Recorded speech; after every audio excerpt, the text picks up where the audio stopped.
My wife texted her sister, "I'm keeping the lake house in the divorce. It's practically mine anyway." She didn't know my family's lawyer had already transferred the deed to a family trust, with me as sole beneficiary. Her attorney called mine screaming about hidden assets until he saw the legal timeline. I, 38 male, found out my wife wants a divorce because I accidentally saw a text on her iPad while we were watching TV. The iPad we share for streaming, the one that's logged into her iCloud. Her sister Maxine's message was still on the screen. "What about the lake house?" Brielle's response, "Oh, I'm definitely keeping that. It's practically mine anyway. I've decorated it, planned all the renovations. He barely uses it. My lawyer says since we've had it the whole marriage, it's marital property." I just sat there, remote in hand, watching some cooking show but not really watching anymore. The lake house, my family's lake house, the one my grandfather built in 1962, the one my dad proposed to my mom at, the one where we scattered my sister's ashes after the accident. Practically hers. I set the iPad down carefully, didn't say anything. Brielle was in the kitchen making tea, completely unaware. Here's what she didn't know. 6 months ago, my parents sat me down. Dad had just turned 70. Mom was dealing with early-stage Parkinson's. They wanted to do estate planning, get everything organized while they still could. "The lake house," Dad had said. "We want to protect it, keep it in the family no matter what happens." They'd seen Brielle's behavior, the way she talked about our lake house to her friends, how she'd started making decisions without consulting anyone, changing locks, redecorating without asking, acting like she owned it. My parents' attorney, Roger, who'd handled our family's legal stuff for 30 years, suggested a family trust. Transfer the property out of my parents' names, put it in a trust with me as the sole beneficiary and trustee. Legal, legitimate, properly documented. We did it in March, full appraisal, gift tax returns filed, trust documents recorded, all above board. The lake house wasn't marital property because I'd never owned it personally. My parents had owned it, now the trust owned it. I just managed it. Brielle had no idea. I picked up my phone and texted my lawyer, Helena. We'd been friends since law school. She'd done our wills when we got married 5 years ago. "Need to talk. Wife wants divorce. She thinks she's getting the lake house." Helena called me 2 minutes later. "The trust property?" "Yep." "Oh boy, when are you filing?" "Didn't know I was filing until about 10 minutes ago." "Want me to handle it?" "Please." I filed first, beat Brielle by 3 days. Update 1, 2 weeks later, Brielle lost her mind when she got served. "You filed for divorce?" I was packing a bag, moving into a hotel while this sorted out, cleaner that way. "Seemed like that's where we were headed based on your texts with Maxine." Her face went pale. Then red. "You read my private messages?" They popped up on the shared iPad, the one you were logged into, while we were watching TV. That's invasion of privacy. Actually, it's called being in the same room as an unlocked device. But hey, let's talk about the lake house. "What about it?" "You told Maxine you're keeping it in the divorce, that it's practically yours." She lifted her chin. "It is. We've been married 5 years. I've put so much work into that place. Your parents barely even use it anymore." "Brielle, you don't own the lake house. You've never owned the lake house. My parents owned it. Now a family trust owns it. You have zero legal claim. That's not, your lawyer can't just already did. 6 months ago, all documented, properly filed. My parents transferred it to protect family assets during their estate planning. You want to call your lawyer and ask about how separate property trusts work?" She grabbed her phone and left the room.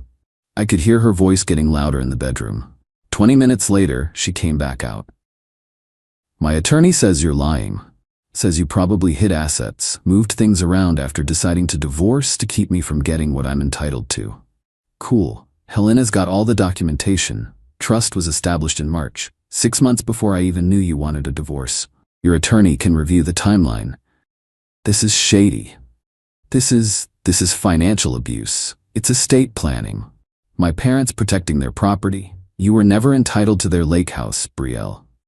I put work into that place. I chose all the furniture. I planned the deck renovation. With their money, on their property. You want reimbursement for your time? We can discuss reasonable compensation for interior decorating? How's $500 sound?" She threw her phone at me. Missed. Hit the wall. My family is going to hear about this. I'm sure they will. She called her parents that night. I know because her dad called me the next day. What the hell is this about the lake house? Hi, Donald. It's in a family trust. Always was family property. Betrayal has no claim. She's put 5 years of her life into that relationship. She deserves an equitable division of actual marital assets. The lake house isn't one. Talk to your daughter's lawyer if you don't believe me. He can review the trust documents. Click. Betrayal moved in with Maxine. Her lawyer requested all financial documentation. Helena provided everything, including the complete trust file with dates, appraisals, and recorded deeds. Then things got interesting. Betrayal's lawyer sent a demand letter accusing me of hiding assets and fraudulent transfer. Said they'd be filing a motion to set aside the trust as a sham transaction designed to deprive Mrs. Whitmore of her marital rights.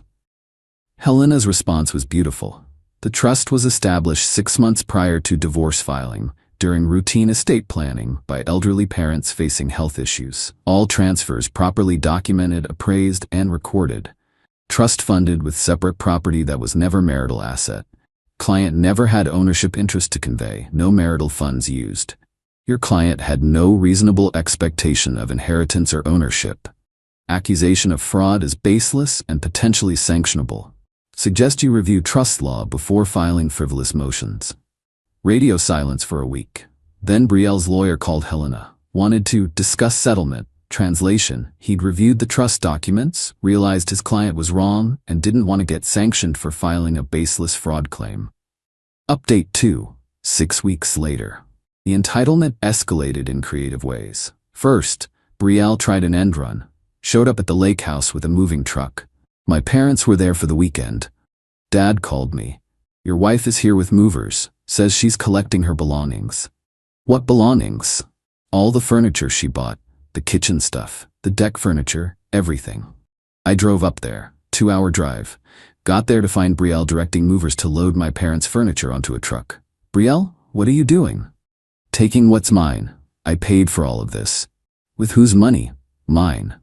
I pulled out my phone, opened our bank statements. Really? Because here's a $4,800 charge to Pottery Barn from our joint account. Here's $2,200 to Williams Sonoma. That's our money, marital funds. Exactly. Which means it's marital property, which means it gets divided in the divorce.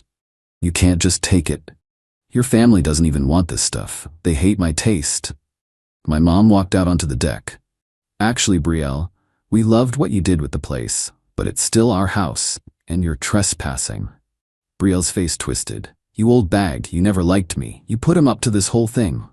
My dad stepped forward. You need to leave. Now, before we call the sheriff. Fine, but I'm taking what I paid for. No, I said calmly. You're not. The furniture stays. We'll assess its value and credit you appropriately in the divorce settlement, but you don't get to show up with a truck and steal from my parents. The movers looked uncomfortable. One of them spoke up. Ma'am, if there's a dispute about ownership, we can't take anything. Liability issue. Betrayal screamed. Actual screaming.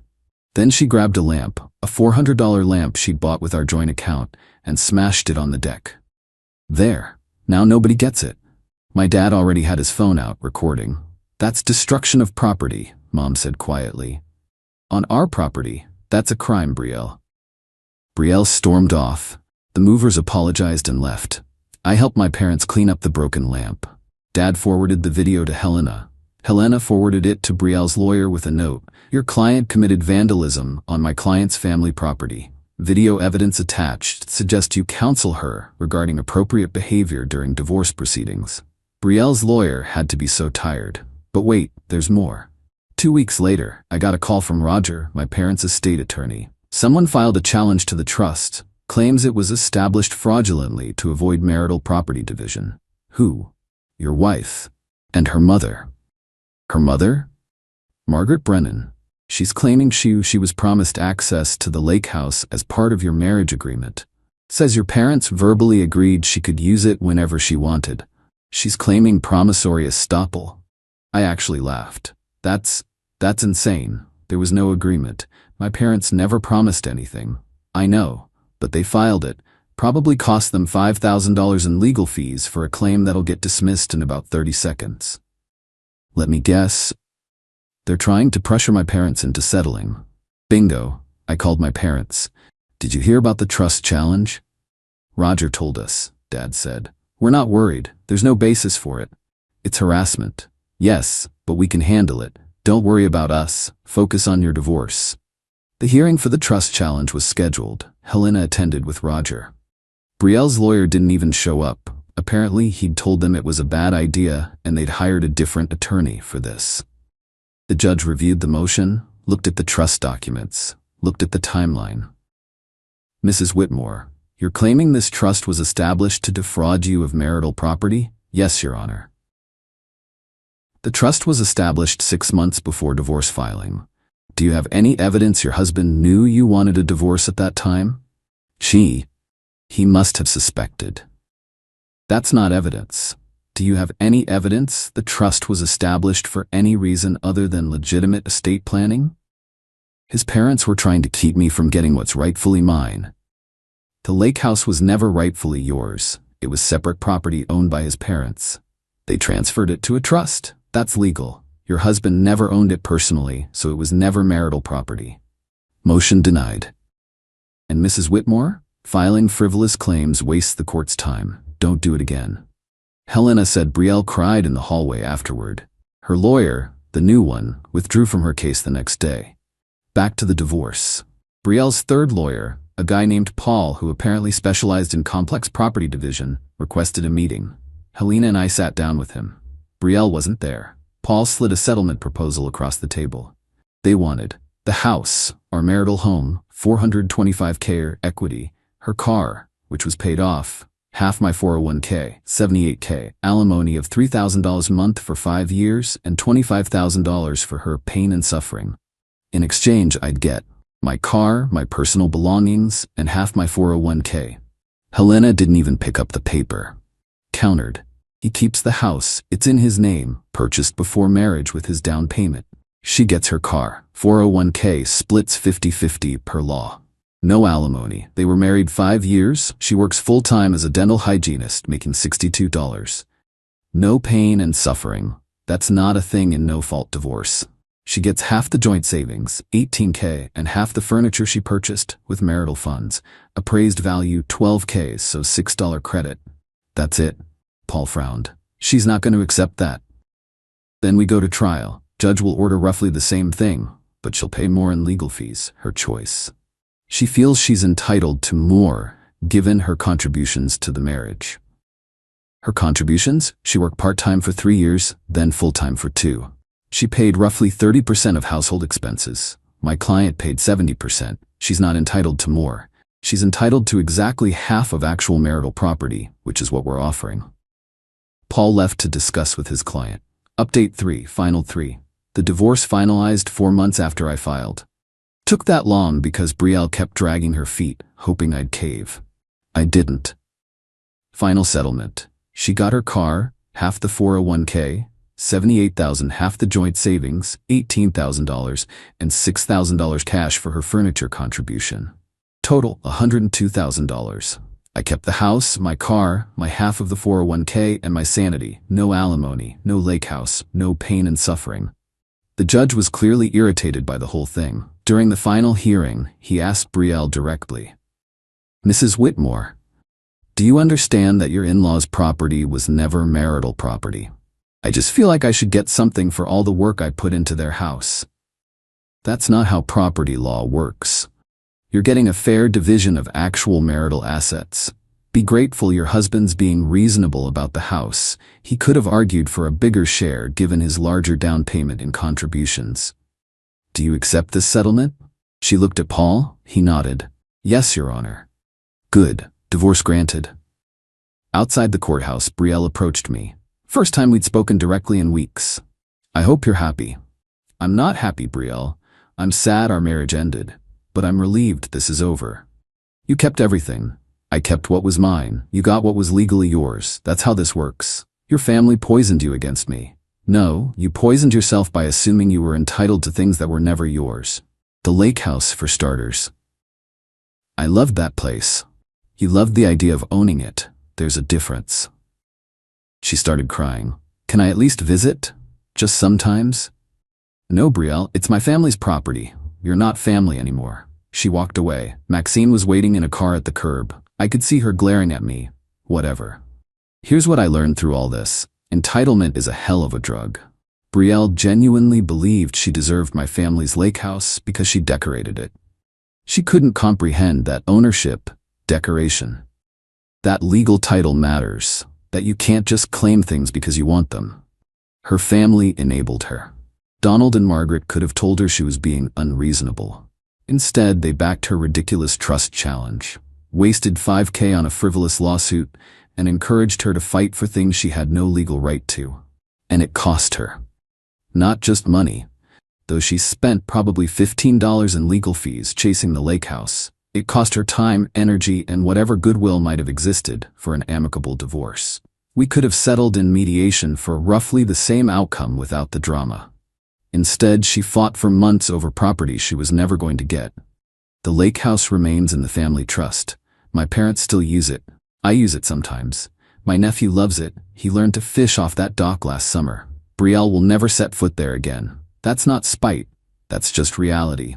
She's not family. She made sure of that. As for me, I'm doing okay. Dating again, slowly. Therapy helped process the betrayal. Not the divorce itself, but the realization that Brielle cared more about getting stuff than about our actual relationship. The house feels emptier now, but it's mine. I'm slowly making it mine again. New furniture, new paint, erasing her aesthetic choices. Found out recently through mutual friends that Brielle's living with Maxine.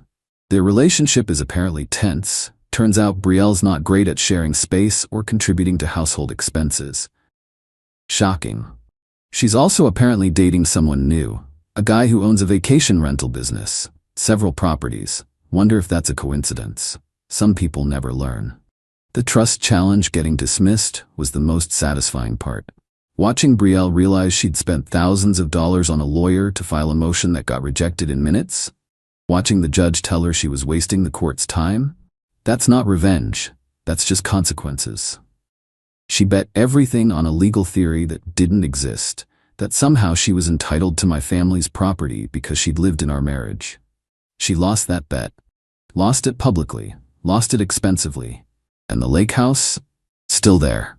Still standing. Still in the family. Just like my grandfather intended. Just like my parents protected. Just like it always should have been. Brielle's text to Maxine, "It's practically mine anyway," sits in my phone's screenshots folder. I look at it sometimes when I need a reminder. A reminder that assuming you're entitled to things doesn't make them yours. That legal ownership matters. That you can't just take what isn't yours, no matter how much you want it. The divorce taught me something valuable. Protect what's important before someone decides they're entitled to it. My parents did that with the trust. I'm doing that now with everything else. No regrets, no guilt, just relief that I saw who Brielle really was before we had kids, before we'd been married longer, before she could take more. Sometimes the best revenge isn't revenge at all. It's just letting someone face the reality they created. Brielle wanted the lake house. She fought for it. She lost. That's justice. And honestly, that's enough.